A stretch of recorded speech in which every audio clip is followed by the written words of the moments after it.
Selamat siang, Assalamualaikum warahmatullahi wabarakatuh. Waalaikumsalam.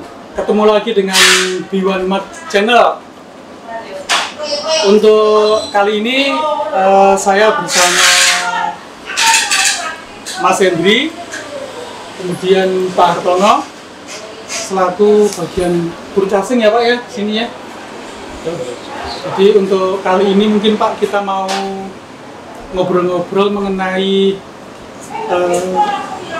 B1 Mart hubungannya dengan harga grosiran. B1 Mart itu ngomong-ngomong udah berapa tahun ya? 2 tahun, lebih 2 tahun. 2 tahun. 2 tahun. Kira-kira perkembangannya gimana Mas Hendri? Menurut saya perkembangannya ya semakin kelihatan lah dari bulan ke bulan ada kenaikan untuk pendapatan tiap harinya. Untuk belanja ya juga ada kenaikan.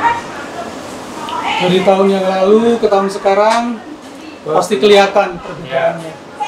Ya meningkat lah 30% tuh yakin gitu ya. 30%. Alhamdulillah ya Pak ya. Sekali memang. Ya itu juga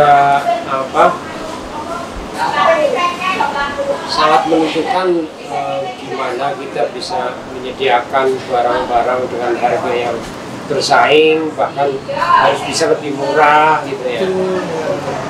Supaya bisa memenuhi kebutuhan konsumen kita, warung-warung yang belanja di kita gitu. Kalau semakin kita bisa menghadirkan barang-barang dengan harga yang lebih rendah atau dengan promo-promo tertentu, ya pastinya akan sangat mendongkrak PDB harian. Pendapatannya ya Pak ya, pendapatan harian. Kalau untuk konsumennya sendiri Pak, untuk saat ini sudah banyak tentunya ya Pak ya konsumennya, Mas Hendri ya. Alhamdulillah sudah banyak, dari sini sampai ujung bawah Gunung Merapi itu rata-rata sudah jadi pelanggan kita semua. Untuk ke area barat Dari sampai Kaliurang, Pakem itu udah jadi pelanggan kita juga. jauh juga ya. Kalau ke daerah kawasan kota itu Pak udah punya pelanggan mungkin di sana? Ada juga? Ada, kawasan kota itu di Jalan Wates ada, terus di UGM ada, sama di sekitaran Panti Rape lah, belakang-belakang itu. Jadi keberadaan B1 Mart dari mulai berdiri sampai dengan saat ini perkembangannya cukup baik ya Mas ya? Cukup baik. Ya, alhamdulillah ya. Sedikit ada kenaikan lah untuk pendapatan kita.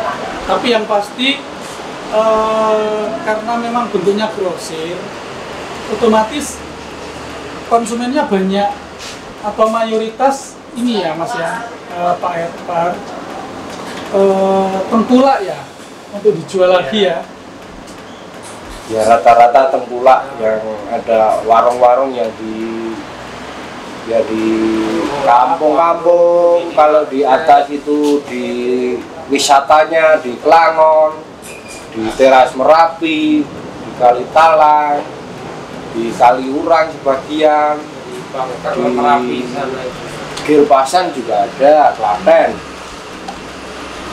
Jadi untuk pasarnya sudah sangat lumayan luas ya. Ya, lumayan luas ya. Kalau untuk pembeli-pembeli atau konsumen yang sifatnya pribadi, mungkin untuk daerah kawasan sini aja ya? Ya ada sebagian yang dari Pakem, ada yang sebagian. Yo kalau Di kawasan pun ada. Kawasan ada. Jadi Konsumen untuk itu bulan loh, ini untuk misalnya terkait ada perayaan, ada ruahan atau hari-hari besar lain yang banyak orang hajatan gitu ya, kita bisa menjadi salah satu tujuan untuk mereka belanja, karena biasanya partai juga belanjanya, walaupun itu konsumen istilahnya rumahan yang untuk konsumsi sendiri atau untuk kebutuhan sendiri gitu ya. Iya. Tapi pada hari-hari tertentu mereka itu kan butuh barang dengan jumlah agak banyak gitu ya. Nah, salah satunya di Biwarmat ini menjadi salah satu acuan ya, karena bisa dibanding-bandingkan dengan yang lain juga. Dan di sini masuk harganya mereka pada pesan-pesan seperti itu. Iya. Mas Hendri nih, saya mau nanya sama Mas Hendri nih. Ya. Flashback ke belakang ya Mas ya. Ya. Dulu waktu pertama kali berdiri, itu saya membayangkan gimana cara mencari konsumen Mas. Kalau Karena kan harga-harga juga Mas pasti masih meraba ya, masih Iya. nyari-nyari sales. iya, kalau untuk supplier kita kemarin di backup dari Asta, Unilever, Pertama kali dulu. iya, sama Pembuan, terus Roma, Garuda Food, itu pertama kali. Untuk mencari konsumennya ya paling enggak kemarin kita yang shift siang itu paling enggak 2 orang keluar untuk nyales. Pertama ya mengenalkan dulu lah tempat kita, tempat toko di Biwan itu di tempatnya di mana, terus masalah harga-harga, masuk atau tidaknya, Pengenalan ya. terutama pengenalan dulu. Pengenalan Ya, nama toko dulu ya Pak Iya. Mas ya. Nama grosirannya dulu ya. Pasti kolaborasi ya sama Pak Har juga ya Pak ya. Betul. Kita turun ke lapangan, bahkan bawa mobil, bawa barang langsung ya. Ya, dengan bawa barang langsung sama dengan yang TO, karena kita baru, mereka ya seperti warung-warung ini lebih antusias melihat barang-barang yang kita bawa ready kebutuhan sehari-hari kan, seperti minuman saset ya, kayak kopi-kopi gitu, jajanan-jajanan, kopi-kopi kayak gitu. Nah, warung itu antusias gitu, langsung kita tawarkan tuh langsung, oh iya berapa harganya gitu. Saat cek-cek harga ternyata masuk ya, mereka pesan-pesan, selanjutnya bisa menjadi langganan. Mas, mantap ya, perjuangan yang luar biasa ya Mas Hendri ya, Pak Har ya. Jadi, kalau saya kan istilahnya bergabung di sini kan baru-baru aja ya. ya, Saya salut dengan perjuangan teman-teman di sini dari mulai dulu buka sampai dengan sekarang. Kita lihat sendiri ya perkembangannya seperti apa. Saya lihat data-datanya juga kok sekarang itu konsumennya juga bertambah banyak. Kemudian tiap hari pendapatannya juga luar biasa ya Mas ya. ya. Nah, Mas Hendri sama Pak Har, mungkin Mas Hendri nih Mas. Mas, pada saat pertama kali mendapatkan sales, terus kemudian dalam perjalanannya mau hampir 2 tahun ya. Nah, untuk ini Mas, karena kan kalau harga itu pasti kan terus suka ada kenaikan.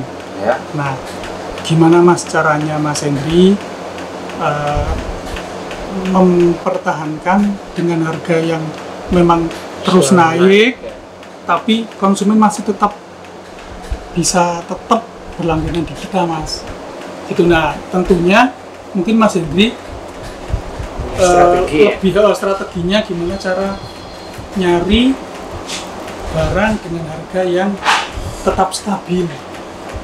Kalau untuk mencari barang untuk tetap stabil itu saya nggak cuman istilah itu apa ya, jaga satu supplier ya, paling enggak yo ada beberapa supplier lah, mana yang lebih rendah itu saya yang kasih order Pada di situ. dasarnya kalau untuk kenaikan harga itu tidak bisa dihindari. Ya, pasti. Ada setiap tahun, bahkan kalau rokok sih nggak setiap tahun ya, setiap minggu, setiap bulan. Kalau rokok terus saja bergantian harga. Antisipasinya kita salah satunya, kalau memang kita masih bisa dapat harga bagi ya, ada istilah harga bagi nih dari produsen atau dari distributornya gitu ya. Iya. Ini akan naik di bulan depan, pertengahan bulan misalnya. Nah, untuk barangkali mau nyetok gitu, kita dikasih harga lama atau harga lama ini kita stok, terus ya kita tetap jual dengan harga saat ini ya, karena kenaikannya masih bulan depan toh. Nah, Cuman kita sudah informasikan juga bahwa ini pertanggal sekian itu tetap akan naik gitu. Sekarang masih sekian tapi nanti naik gitu. Setelah terjadi seperti itu pun misal nih tanggal kenaikannya sudah berlaku gitu ya, sudah naik semua harga, tapi kita masih punya stok lama nih. Kita nggak akan langsung naikin sesuai dengan ini, kita masih tetap ya di samping salah satu jurus untuk ini ya merangkul konsumen, kita mampu tetap kasih harga bagi gitu diantaranya itu ya saling menguntungkan lah. Nggak mentang-mentang karena akan mahal kita timbun terus nanti kita jual mahal kita dapat keuntungan besar, enggak, bukan seperti itu. Oh ya. Jadi terus gini Pak Har, kalau misalnya ada kenaikan harga itu informasi ke konsumen Biwanmat sendiri gimana? Caranya seperti apa? Karena kan biasanya setahu saya ya para pelanggan konsumen Biwanmat itu order tinggal ditulis, tinggal di WA. Nanti tahu-tahu, duh harga naik. Nah itu gimana ya? Apa kan di sini ada grup? Apa mungkin dari grup informasi ke pelanggan, konsumen atau seperti apa? Kalau yang selama ini berjalan sebetulnya ya karena konsumen sendiri tidak hanya belanja ke kita ya, mereka juga dapat kabar dari berbagai sumber lah ya. Ada sales yang kelilingan, ada sales yang TO juga mereka keliling gitu ya, menawarkan barang, otomatis sebetulnya kabar bahwa barang akan naik itu dari sana sini sudah dapat. Mereka klarifikasi juga diantaranya ya kalau ada yang memang benar-benar 1-2 ya mereka nggak dapat info juga kita juga sambil bagikan info juga bahwa produk ini itu akan naik seperti itu.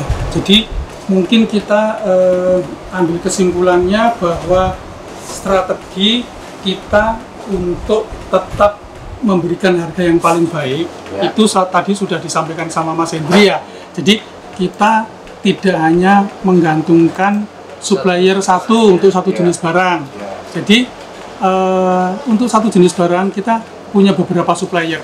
Jadi dari situ nanti kita bisa pilih harga yang paling rendah di antara beberapa supplier itu. Itu satu. Terus yang kedua dari Pak Har tadi untuk mempertahankan harga itu pakai strategi ya Pak ya. Strategi untuk kulaan pembelian barangnya, timingnya. Jadi yang Biwan lakukan selama ini seperti itu sehingga Biwan tetap masih bisa memberikan harga yang murah kepada konsumen, bisa memberikan kenyamanan konsumen untuk tetap bisa berbelanja di kita di Biwanmat seperti itu ya Mas ya. Oke, terima kasih Pak Hendri, terima kasih Pak Har. Teman-teman itu mungkin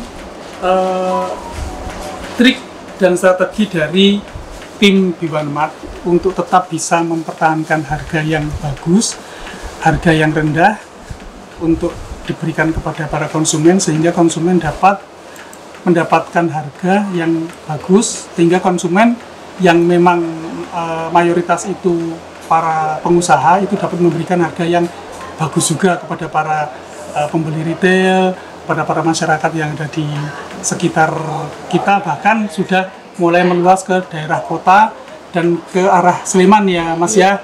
Itu seperti itu ya. Mungkin itu dulu yang bisa tim Biwan sampaikan. Sampai ketemu di podcast berikutnya. Terima kasih. Selamat siang. Wassalamualaikum warahmatullahi wabarakatuh.